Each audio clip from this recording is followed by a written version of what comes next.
many as 11 different Vaishnavite places of worship, that is the Satras and Namghar, situated along the Assam-Meghalaya interstate boundary. They are quite likely to be handed over to Meghalaya.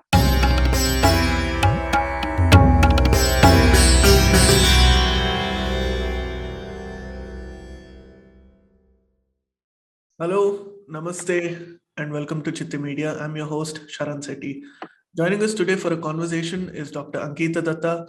She is a researcher on the Northeast and she needs absolutely no introduction. She has been on our platform and she's a very popular voice as far as the Northeast is concerned. Ankita ji, namaste. Thank you so much for joining again. It's a pleasure to see you here. Namaste. Namaste, Sharanji. Thank you so much for inviting me again. It is always a pleasure to be back, and I look forward to more such conversations with you again. Yeah. Very kind of you. Thank you so much. Ankita ji, let me begin by asking you what is happening in Meghalaya, because it's something unique. The Congress and the BJP have stitched up an alliance on the same day when the parliament session is going on, where Rahul Gandhi and Prime Minister Modi is having a banter. Yeah, true. So, and this was not even covered in the media, and this is something quite rare that happens in Indian politics. But what is the reasons? What are the reasons behind this? Yeah, this is actually, I would say, a major political development in Meghalaya, which has witnessed a new political equation of power with the decision of the CLP, that is the Congress Legislature Party, to join the ruling coalition government. That is the BJP-backed MDA, which is the Meghalaya Democratic Alliance.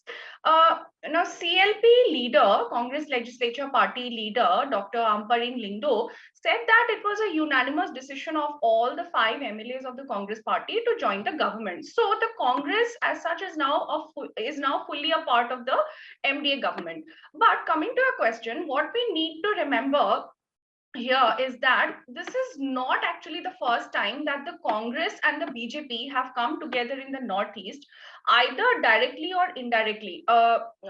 In 2015, there was an incident in which all the 8 Congress MLAs of in Nagaland, they came out in support of the Naga People's Front-led alliance government in the state. Then again in 2018, the Congress party and the BJP had entered into an alliance after the elections to the CADC, that is the Chakma Autonomous District Council in Mizoram, which resulted in a fractured mandate. Although, however, this alliance was quite short-lived. But let us now briefly analyze the steady downfall of the Congress party in Meghalaya over the years, and especially taking into consideration the fact that Meghalaya goes into the polls in early 2023, next year, along with Tripura and Nagaland. Now, just 3 months back from today, that is till November 2021, the Congress party was the principal opposition in the 60-member Meghalaya Legislative Assembly. But in November 2021, the Congress party was kind of, it was decimated for good in Meghalaya after former Chief Minister Dr. Mukul Sangma, along with 11 other Congress MLAs, had formally announced their merger with the AITC, that is the All India Trinamool Congress. Now, this move of Dr. Mukul Sangma, leading to a mass exodus from the Congress party, had left the Congress with just 5 MLAs.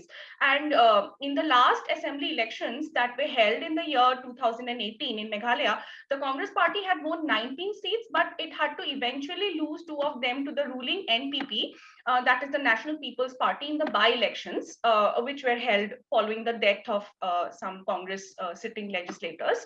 Then the NPP, the National People's Party, it is again a constituent of the NDA and the BJP-led NEDA, that is the Northeast Democratic Alliance, which is a political coalition force that has been stitched by the BJP,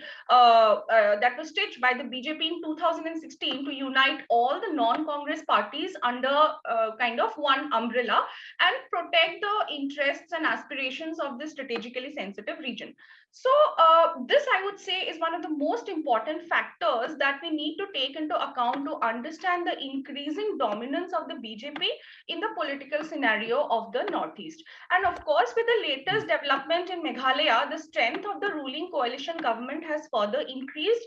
And the prospects of the BJP and the NEDA overall have no doubt bolstered in the state, the RSS having been continuously trying to expand its footprint in the different hill states of the Northeast.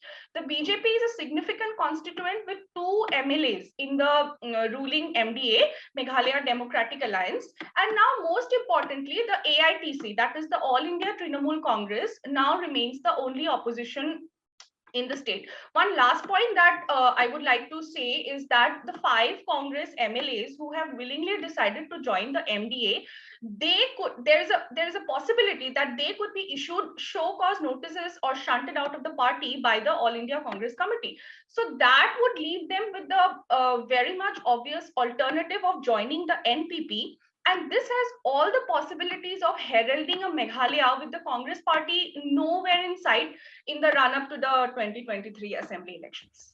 Thank you so much for explaining so detailedly the dynamics of what is going on in Meghalaya.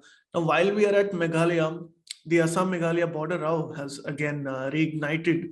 What are the developments and why has it again reignited this time? Yeah. So I think we all remember the Assam-Mizoram border row that erupted during July 2021, and it just kind of snowballed into the death of 6 Assam police personnel. And during that time only, actually, tensions were already brewing at the Assam-Meghalaya border in a particular place called Umlafar, which is situated in West Karbi Anglong district of Assam. It was reported at that time that an Assam police officer had allegedly misbehaved with 2 men from Meghalaya. Immediately, around 300 people gathered to protest against this incident in Ribhoi district of Meghalaya. Their paths were blocked, which led to a heated altercation. But unlike the Assam-Mizoram border, which is over 500 kilometers from the state capital at Dispur in Guwahati, it is situated at quite a distance. The Assam-Meghalaya border row, it is much closer to the seat of power because Dispur in Guwahati, it lies right next to the Meghalaya border. Besides its strategic importance, because this border serves as the lifeline for several thousands of residents and traders on both sides of the border. Now, July and August 2021, we need to trace the conflict a little bit. It actually proved to be a really tough time for Assam Chief Minister Dr. Himanta Biswas Sarma, because despite the BJP having coming back to power with an impressive victory, there were discussions going around in social media which tried to vilify the image of Dr. Sarma and how his tenure started on such a bad note, and whether he would be able to handle the situation that is simultaneously emerging in in Mizoram on the one hand and Meghalaya on the other. But and just like any other state, and Assam, that time it was also beginning to witness the devastation caused by the second wave of the pandemic.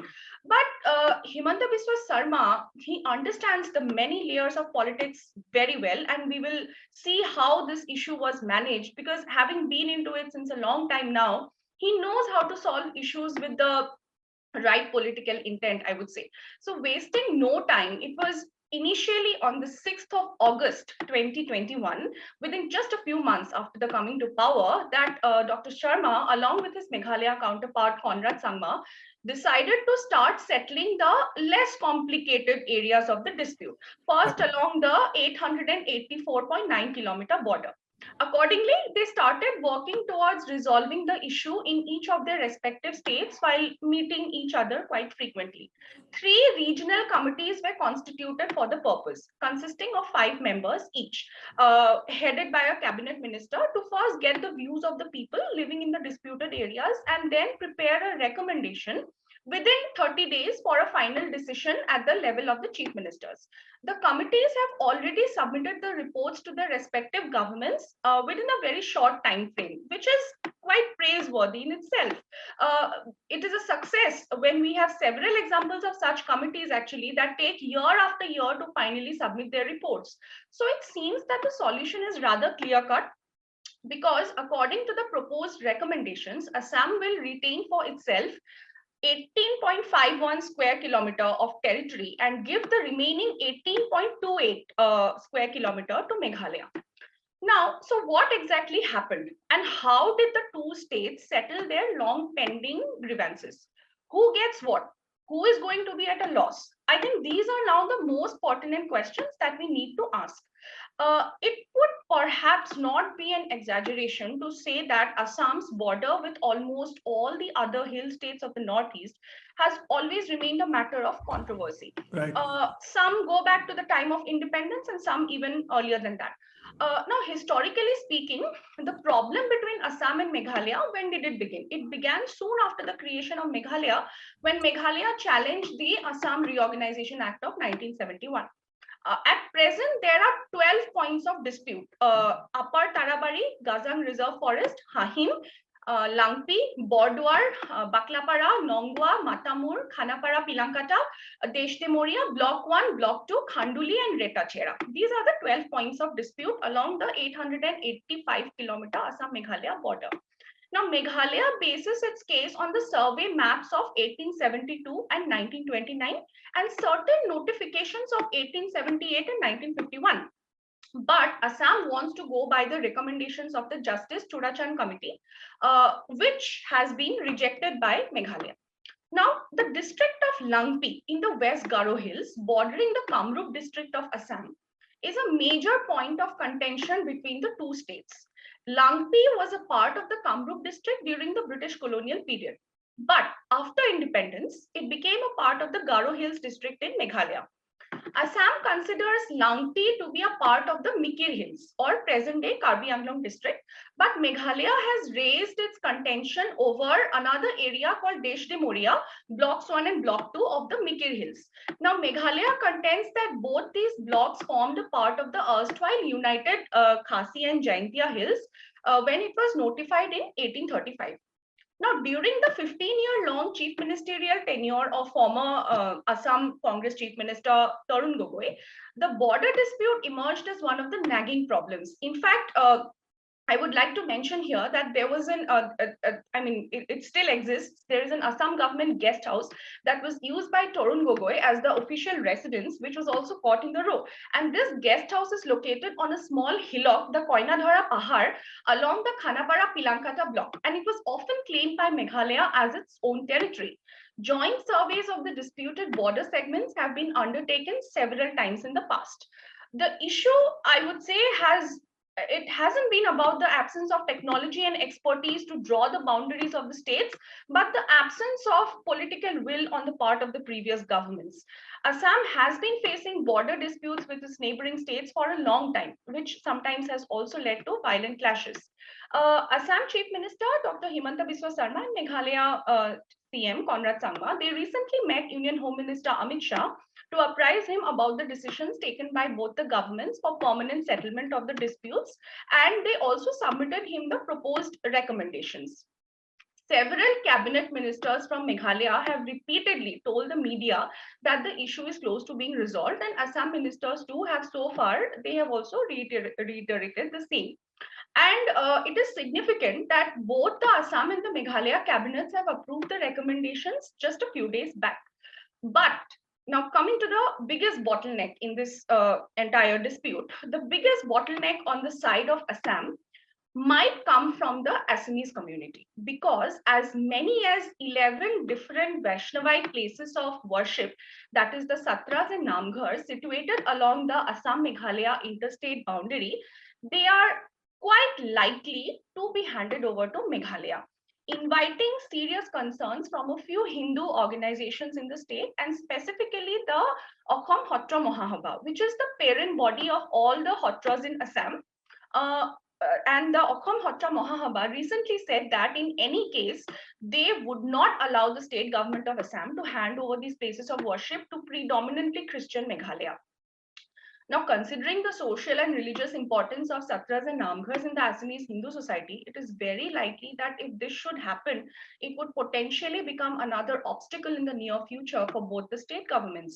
Also, people in remote villages like Longsai, Mateshwar, and Umsur under West Guwahati constituency in Kamrup district along the interstate border, they are facing a quite difficult time. The villages of Longsai and Mateshwar in particular, they are inhabited by people from the Hindu Rabha community, who have always been devotees of the Mahapurusha Nam Dharma tradition of Srimanta Shankardev. They want to stay with Assam because their culture, identity, and language are all a part of the greater Assamese Hindu society. But Umsur village consists of a significant chunk of the population of Rabhas who have converted into Christianity. And the Okham Hotra Mahabha is of the opinion that there is maximum possibility that this region might go to Meghalaya. And in the opinion of RN Kolita, Ramendra Narayan Kalita, who is a five-time MLA from West Guwahati constituency and also one of the members of the regional committee constituted by the Assam government to resolve the border issue, archaic colonial era forest rules have hindered the development of the villages along the Assam-Meghalaya boundary, prompting its residents to side with the neighboring state. It is because the government of Assam it cannot provide land pattas in the forested areas. Neither can it develop villages in these areas due to these existing rules. But the forest rules in Meghalaya are different. Since land patta, power connections, water supply, all of these can be provided to the villagers in the forest areas by the government, besides the construction of roads. So we shall see what happens next. But as of today, while the Assam-Mizoram border dispute remains in limbo, the Assam-Meghalaya border row seems closer than ever to being resolved in an Right. amicable manner.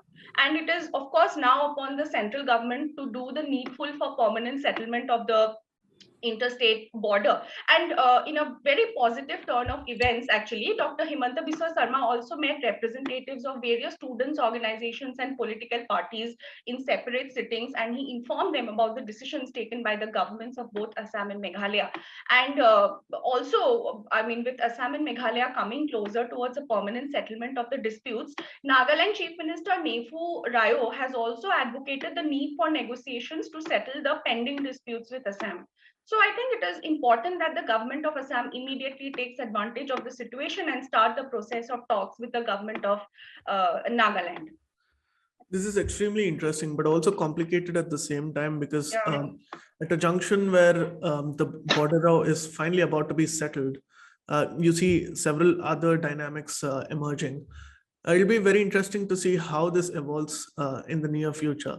Yeah, and also state governments, on all the governments, because the Northeast it's one and one unit, one region, Yeah. and all the state governments must realize that they must stay united for the overall development of the region, because any disturbance, we all know, any disturbance in this part of the country will help the countries inimical to India to foment trouble at any time. Absolutely. Very well said. The other dynamics emerging from the Northeast also are concerning AFSPA, especially after Mon killings. And now that Manipur is going into elections, let me put it this way, this is a two-parter question. One is that how is AFSPA being perceived right now, especially since there's a lot of protests and demand for repealing or reforming AFSPA for that matter? And secondly, how will this have an impact on the upcoming Manipur elections?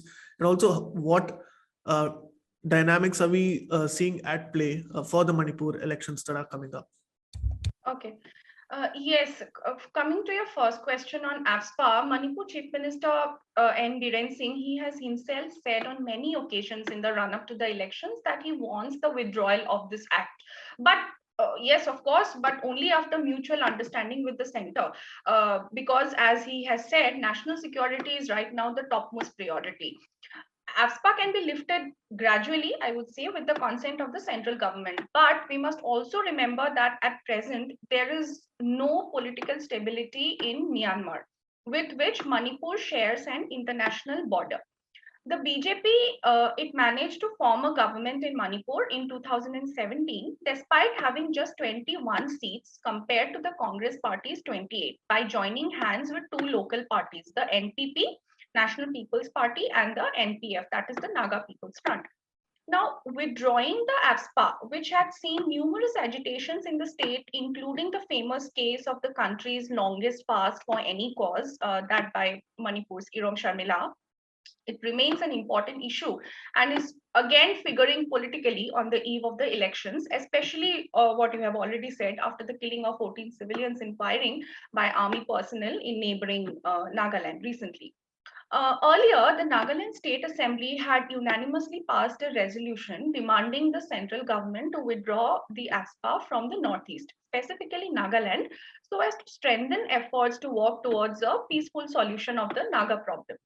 But on the 30th of December 2021, the central government extended the disturbed area tag for Nagaland by another 6 months, with the objective of facilitating the extension of AFSPA in the state. So this has served as a kind of trigger to the further intensification of the anti-AFSPA movement in the state. Pressure is also mounting on the government of Nagaland to make public the findings of the SIT that was constituted by the state government to probe into the killings of civilians by the army's elite commando in what actually turned out to be a botched counterinsurgency operation in Mon. And although the SIT is learned to have submitted its preliminary report and sought more time to complete the investigation, but with the AFSPA in force, an important legal question that arises here is, will the government of Nagaland be able to initiate any action against the erring army personnel based on its SIT findings? And it is in this context that the action based on findings of the Army Court of Inquiry will be keenly watched in the pole-bound state of Manipur, and of course the rest of the states in the northeast where the AFSPA is in force. With assembly elections in Manipur scheduled on 27th of February and the second phase on the 3rd of March, this development in Nagaland has become a cause of concern for the ruling BJP, as I have just mentioned. And although the anti-AFSPA movement in Manipur has overall, it can be said it has weakened, but because of its intensification in nearby Nagaland, the spillover effect that it has had in the Tangkhul Naga inhabited areas of the Manipur hills, who are largely Christian, cannot be ignored with respect to the prospects of the BJP in the upcoming polls. There are several reports of insurgent groups of the region trying to regroup and consolidate again, as they have always been doing before the elections in the previous years as well. And it was just yesterday, last night, that troops of the Kethelmanbi battalion of the Assam Rifles, in a joint operation with the Manipur police, they had busted a terrorist hideout at Lemaram Makha Lekai village in Bishnupur district, leading to the recovery of a huge cache of arms and explosives, including 2 hand grenades, which the security forces suspect they were to be used for disrupting the upcoming state assembly election process. So in such a situation, both the central and the state governments, they are bound by a constitutional obligation, I would say, to protect the lives and properties of ordinary citizens, and therefore the deployment of the armed forces becomes a necessity, since the state police forces are not capable on their own of dealing with the extraordinary situation. Can I come to the issues that you were asking about the Manipur Assembly election? Please go ahead. Okay, you have anything to say? You can say. Yeah, what I want to also ask you is, what are the prospects for different political parties ahead of the elections in Manipur? And maybe you can also connect that with how AFSPA is playing as a predominant factor, perhaps, in the political game. Yeah, definitely. Yeah, last year, actually, it was the Assam Assembly elections that had lit up the political atmosphere in the Northeast. And this year it is Manipur. And amid COVID restrictions, Manipur, with its 60 member legislative assembly seats, it looks all set to enter into what actually looks like a tough contest this time. I would say the issues are wide ranging and deeper. Manipur Chief Minister N. Biren Singh, he was a member of the Congress party for 15 years. We know that, before joining hands with the BJP. The BJP, it targets to bag 40 plus seats in the upcoming assembly polls. And somewhere such a political thinking on the part of the BJP also emerges from the growing confidence and maturity of the party in the larger political discourse of the Northeast in the recent years. There is also a speculation doing the rounds. Through my interactions, I've come to know that the outcome of the assembly, the outcome of the Assam Legislative Assembly elections that were concluded last year is going to have an impact on the electoral scenario of Manipur, because of the fact that Assam serves as a perfect reflection of the evolving power and political dynamics in the entire Northeast. Right. And all the 8 states of the Northeast now at present, either they have a chief minister from the BJP or from the NEDA, that is the Northeast Democratic Alliance. Now, whereas the BJP's popular slogan in the rest of the country is Bharat Mata Ki Jai, but in Manipur, the party prefers to use the slogan BJP Na Yai Phare, meaning victory to the BJP or BJP is great. There is another popular slogan of the party in Manipur, and that is PM Modi Jina Yai Phare, which translates as Prime Minister Modi is great. PM Modi Jina Yai Phare. So these have been the well-calculated strategies adopted by the BJP to cater to local ethnic interests in the Northeast. Now, in the past 5 years, several Congress leaders in Manipur, they have switched sides to the BJP, indicating that supposed party ideologies and loyalty are not the most important factors in politics, perhaps. And this gradual yet steady shift of leaders from the Congress to the BJP in Manipur could perhaps best be understood by the story of one businessman, Arun Kumar Thangjam, who might not be very well known to people outside of Manipur. In fact, East Mojo had briefly covered this interesting story sometimes back. Arun Kumar Thangjam had joined the Congress party in the year 2020, but he shifted his loyalty to the BJP in 2021, mainly with the objective of contesting from the Wangkhe Assembly constituency in the upcoming polls. Now, this constituency, Wangkhe, it had been lying vacant for quite some time because Congress MLA Okram Henry Singh had resigned from the party and joined the BJP. Now, the increasing departure of politicians towards the BJP has a deep underlying meaning. It not only reflects the general mood of the people who have now begun to gradually endorse the BJP and its policies, but also that the BJP has undoubtedly emerged as the strongest political force in the state. The Congress, therefore, it looks like a kind of sinking ship in Manipur, resulting in the creation of a kind of political vacuum in the opposition camp. The BJP, on the other hand, it has successfully exhibited its dominance in the race by aligning with regional political parties whose influence has, however, declined in the period post 2001. And this time, the Congress party in Manipur has no CM face to counter the prospects of the ruling BJP and its charismatic leader N. Biren Singh, who was initially a famous footballer, after which he took to journalism before joining the Congress and later the BJP. He had also served as a minister in the Congress party government of former Chief Minister Okram Ibobi Singh, who ruled the state for a period of 15 years and whose tenure was marked by recurring episodes of violence, economic blockades, and unending shutdowns. Right. Now, what have been the achievements of Biren Singh, and which the BJP has been using as a kind of bargaining force in these elections? The most important point here is that unlike many previous chief ministers of Manipur, Biren Singh has been successful in maintaining healthy and amicable relations with the Hill leaders by quelling frictions within his party. It is because of a historical fact that mighty leaders from the valley, they have never enjoyed a popular support base in the hills of Manipur. But Biren Singh has played an important role in this context. His role in handling the COVID-19 pandemic was also quite appreciated throughout the state. He has established linkages with various hill-based civil society and ethnic organizations, which have helped in building a good relationship between people from the valley and the hills. And this is clearly evident in the sharp reduction that has been witnessed in the number of blockades, strikes, bunds, and encounters since 2017.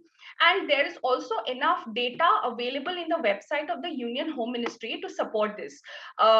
Because I would like to quote a source here. As per the MHA security situation report, Manipur has seen a consistent decline of insurgency-related cases from 233 in 2016 to 167 in 2017 and 127 in 2018. So there has been a drastic reduction in the insurgency-related cases compared to the previous Congress government and the current BJP government. Now, let us briefly understand the population and geographical dynamics of Manipur that have always been crucial in influencing the electoral outcomes in the state. As per the census data of 2011, Manipur has a population strength of a little over 28 lakh people and a voter base of around 20 lakhs. Now, geographically speaking, the state of Manipur is covered with hills on all the sides and a valley at the center. The fertile valley that occupies almost 90% of the area of the state, it comprises just a mere 8% of the total land, but it is home to almost 60% of the population. Demographically speaking, the state is inhabited by three different communities: the Hindu Maitis residing in the valley, and a small section of the Pangals or Manipuri Muslims, and the population of the Tangkhul Nagas and the Kukis, who are predominantly Christian and who reside in the hills. So overall, Manipur has a fairly equal population of both Hindus and Christians at around 41%, and the third largest population of Muslims in the northeast after Assam and Tripura. Now, Manipur has been a witness to deep ethnic strife for several decades in the past. We all know about it. The Maitis, Nagas, and Kukis, they have mutually strained relations because of various reasons, partly historical and partly also religious. So the entire state is fixed in a complex zero-sum game between various communities, because any significant gains for one community is seen at the cost of the other. So this hill valley divide has always been there, and to some extent this grievance also holds ground, because several hill districts of Manipur, which share an international border with Myanmar, they are still backward in terms of health facilities, educational facilities, etc. But the success of the BJP in bringing the ILP Act, the Inner Line Permit Act of 2019 in Manipur, has proved to be a major bargaining factor for the party in the forthcoming assembly election, especially because in the year 2015, its predecessor, the then Congress government under Okram Ibobi Singh, had drastically failed in putting an end to this issue. And this factor cannot be overlooked in increasing the Hill Valley tension during the previous Congress regime in the state. I would like to mention 2 points and then conclude. The Imphal Valley has 40 of the 60 seats in the Manipur Assembly, whereas the hills add up to the remaining 20. And this has been one of the major factors in deciding the outcome of almost every election in Manipur. The state has been a witness to a deadly spate of violence in the run-up to the elections this time among rival insurgent outfits, beginning with the ghastly killing of the family of Colonel Biplab Tripathi, about which we discussed, of the 46 Assam Rifles on the 13th of November 2021. And such violence has mostly been confined to the valley, but it has had its own share of impact in the hills as well. In several assembly constituencies of the state, such as Hayrok, that have always had a history of pre-poll violence, masked men continue to terrorize families and election campaigners. Many individual houses have been ransacked, their women assaulted, and a few journalists have also been beaten up by the goons. On the 5th of January 2021, an Assam Rifles Jawan was killed and another injured in an IED blast in Thobal district of Manipur. Again, a few days later, on the 10th of January, 2 people, including a police commando, were shot dead by unknown assailants at a place called Wangoi in Imphal West district. And local residents later alleged that the killings were done with a political purpose, because one of the deceased, whose name was Abujam Jhan, he was a BJP worker and a close aide of the state agriculture minister.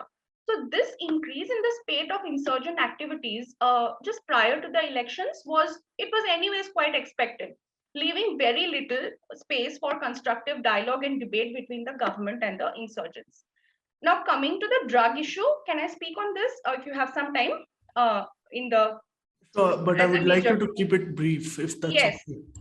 So the drug issue has been also a raging one in the state, and N. Biren Singh's campaign against drugs, Reelo Do, that was launched in the state, has yielded some positive results with common people, especially women from districts like Ukhrul and Pei, wholeheartedly, embracing the campaign by themselves destroying huge acres of poppy cultivations. But then several corrupt politicians supporting the drug lords and drug cartels, they continue to ruin Manipur, especially the youth.